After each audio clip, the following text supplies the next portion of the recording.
Bura Qarıçay kəndinin ərazisidir. İndi əslində Qarıçay kənd deyil, Laçın şəhərinin bir məhəlləsidir. Amma vaxtı ilə bura kənd adlanırdı və burada Nərmanov adına kolxoz vardı. Yəni gənclərimiz üçün bu videonu çəkirəm. Çox adam Sovet dövrü yaşamayıblar, bilmirlər. Bax bu silos quyusudur. Hər bir kənddə, kolxozlarda belə quyular qazardılar. Xüsusilə son deməli illərdə var. Dəbə binmişdi 60-cı, 70-ci illərdən sonra. İki cür olurdu. Biri silos quyusu deyirlər, bir də sinaj quyusu deyirlər.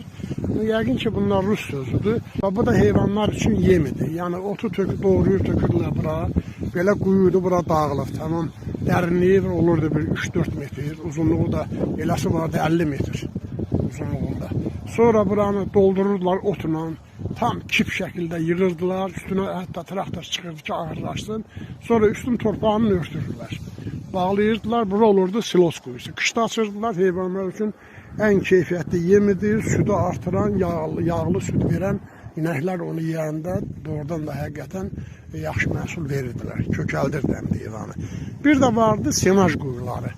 Senaj quyularda bunu kimi dərin olurdu, amma bura salafan tökürdülər, düzürdülər divarına, poluna, döşəməsinə. Üstündə otu doldurandan sonra kip yığırdılar, otu tamam bastırırdılar üstündən. Sonra həmən o salafanla, klyonka ilə onu bağlayırdılar ki, hava keçməsin içinə. Onu da təzdən salafanın üstünü torpaqlayırdılar, kip qalırdı. Elə bir qışda açırdılar, yaşıl ot. O da olurdu yaşıl ot. Yəni indiki dövrdə bunu heç kəs eləmir. Çünki o quruluş elə quruluşudur, kolxoz quruluşu, yəni kollektiv təsərrüfat deməkdir. O İsraildə kibitsidir, bilirsiniz də Sovet hökumətini yaradan yəhudilər idi.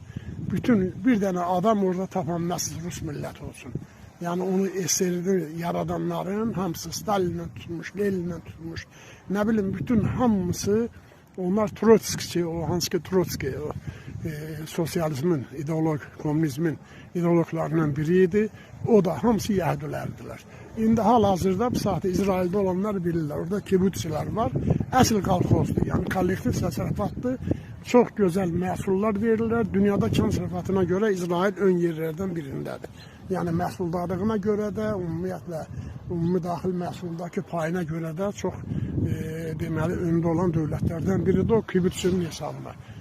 Bizdə də kolxozlar yəni belə də lağ obyekti olmuşdur. Şükür Allah indi özəlik, müstəqil dövlətimiz var, özəl təsərrüfatlarımız var. Oradan da həqiqətən yaxşı. Amma bu kollektiv təsərrüfatda olmaq, bu üsullardan istifadə eləmək, yəni birgə işləmək daha effektli olardı. Çox təəssüf ki, bizdə bu kollektivə meyilli